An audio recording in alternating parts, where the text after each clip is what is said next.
So my character's name is Rusty Bucket. I am the town crier here of Willy-Nilly on the Wash. That is the town that we live in the year of 1572 out here. It's a good time. Been here for about 4 years now with this role. Absolutely love it. You guys, when you're not working, do you live in like a little village? Like I saw a bunch of tents and RVs. Yes. So there are plenty of people here that are on what's known as the Ren Flare life. We call them Rennies. So these are traveling people, basically. This place is basically a circus. It is. It's just this one's a little more permanent than others. So we have multiple different fairs across the entire United States. Ohio is ranked number 2 nationally as of right now. That means we have tons of vendors from across the states and some international that come out here to work here, then vendor here, and entertain here. We have different kinds of people from all across different places, different acts, all that sort of stuff. We have different characters on cast, not on cast, the performers, entertainment, all over. Yeah, I noticed that. It was one interesting thing I had, which was there were some people that are pseudo cast, like they have their own character. They're here, or they're not technically an employee. They're just somebody that works here. Absolutely. So we have 2 different types of people that come out here usually. We have patrons, which are the people that are dressed up normally in normal civilian clothes, that sort of stuff. Then we have another class that we'd like to call them, called our patrons. So our patrons are people who very much get into the entire atmosphere and the magic of Renaissance and come out wearing the fairy wings, whole makeup, whole god. You see the guys coming out here dressed as full armored knights who, mind you, get overheated very quickly. All these types of people come out here to enjoy the so much. Excellent. So I see there's another wedding we're catching here. So tell me oh, yes. How it happens. Absolutely. So we have 3 weddings that happen every single day on site here. We have an official ordained church. It is, our chapel is called St. Ninian's. It is St. Ninian's Church. It is non-denominational. That's the word I was looking for. Long day. It is a non-denominational church.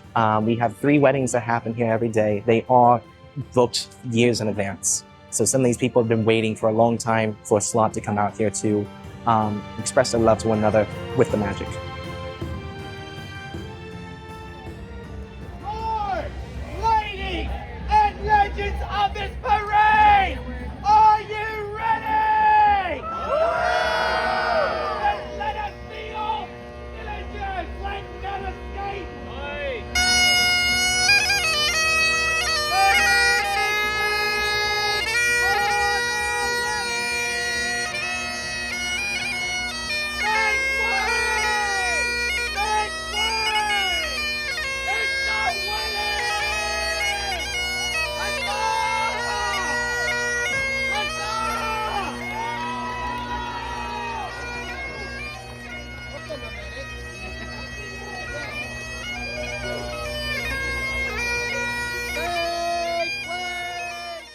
Talk to me about kind of you referenced it earlier, but kind of like there's a culture to these people. Tell me about the culture that.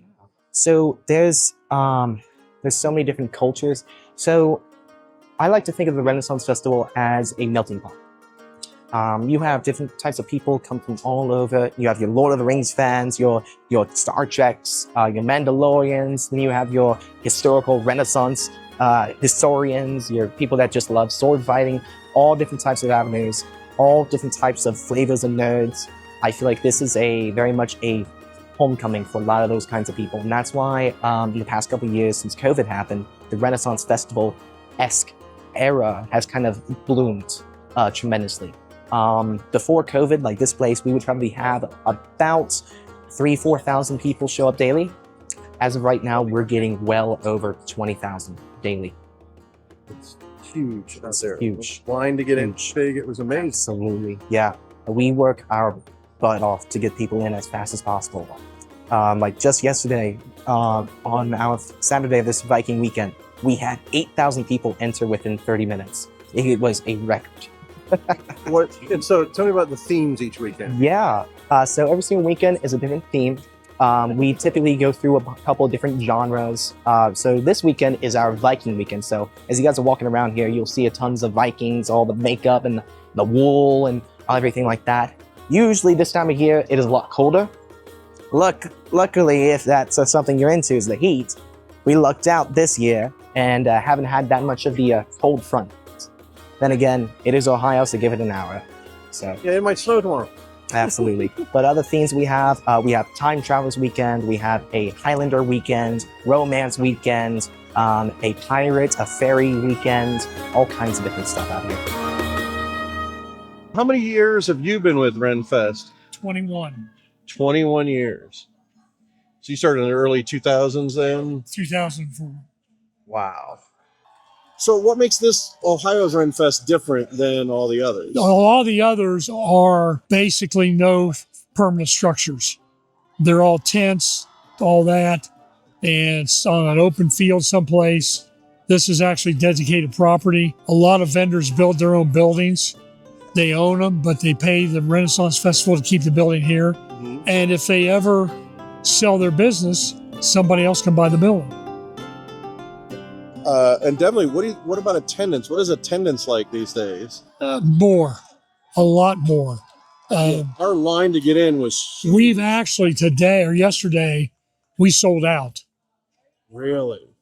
And there were times where this place was so overcrowded, you had to wait in line for an hour just to get something to drink. So there's a different theme every weekend, is that correct? Yes. Tell me about that. Well, some themes, it's Romance Weekend. Romance Weekend comes up. This chapel, we will have a renewal of vows, and the chapel will be packed with couples, renewing their vows. And we have Time Travelers Weekend. That's the one that stood out to me. Well, the first year that they had it, we had Doctor Who's here from a cosplay group. They had a TARDIS. They'd pick the TARDIS up, move it around.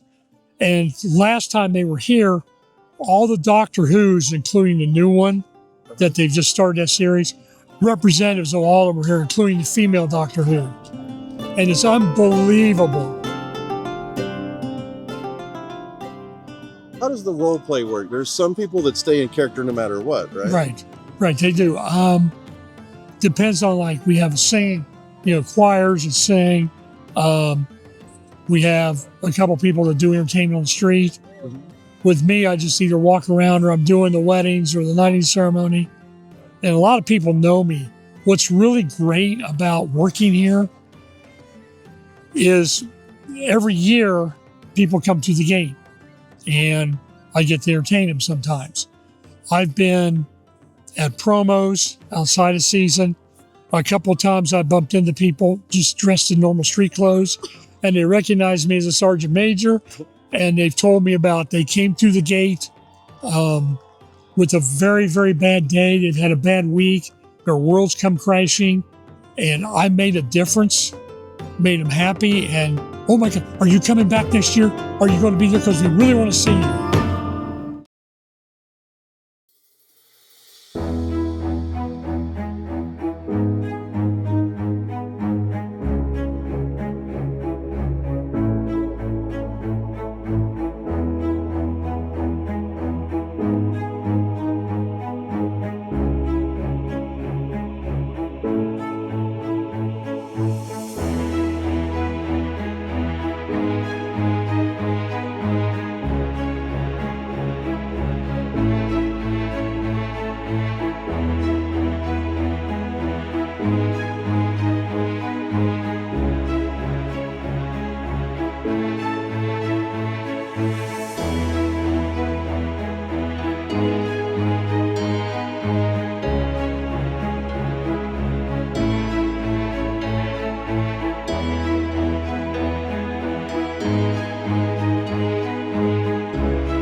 Tell us about your costume. Well, this is circa 2008 Hot Topic drip, Trip Pant brand trench coat.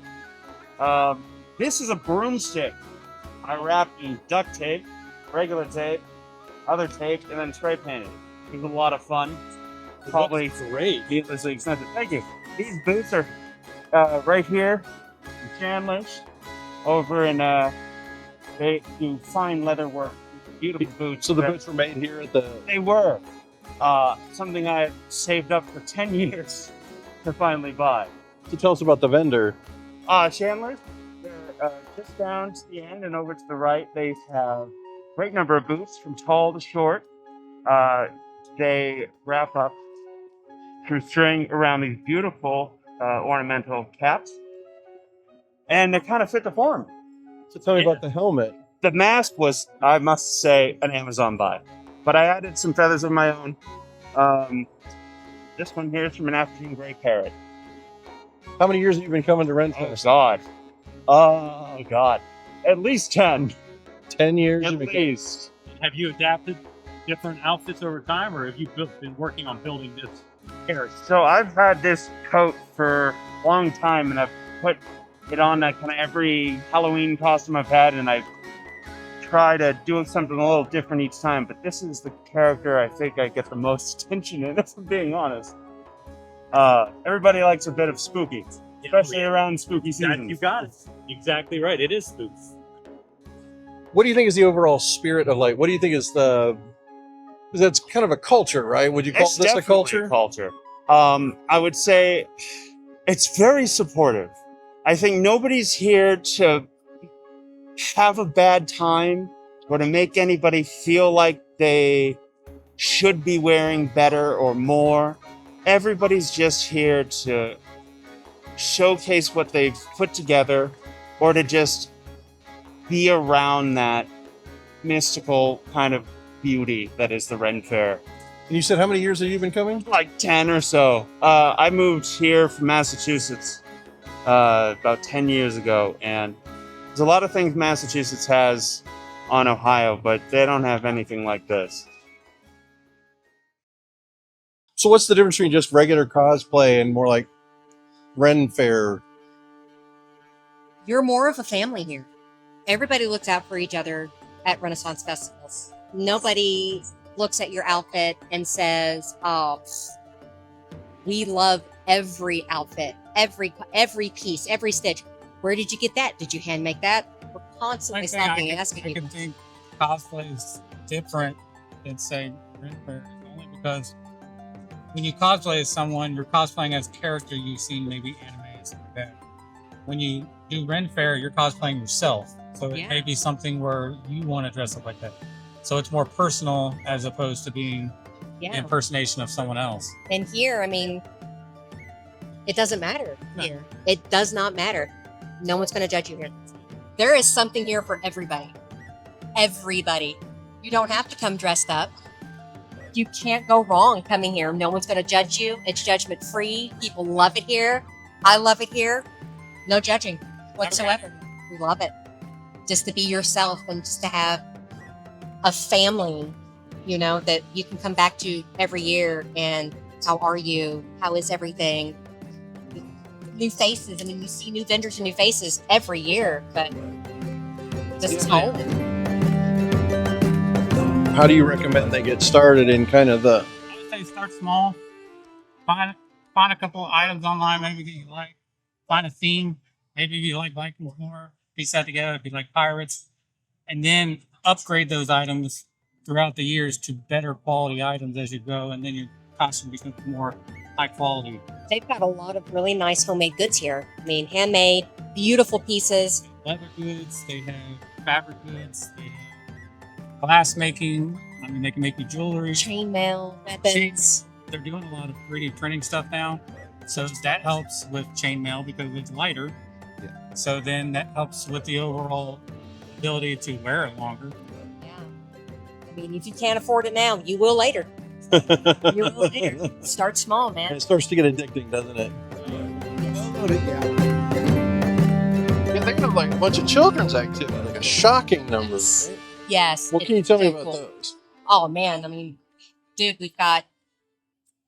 So all the children's activities are primarily located like on the opposite side over here. They've got slides for the kids. I mean, they've got mazes. They've got trinket trading, which is the coolest thing ever. Even the adults get into trinket trading. But man, nobody's left out here. I love it.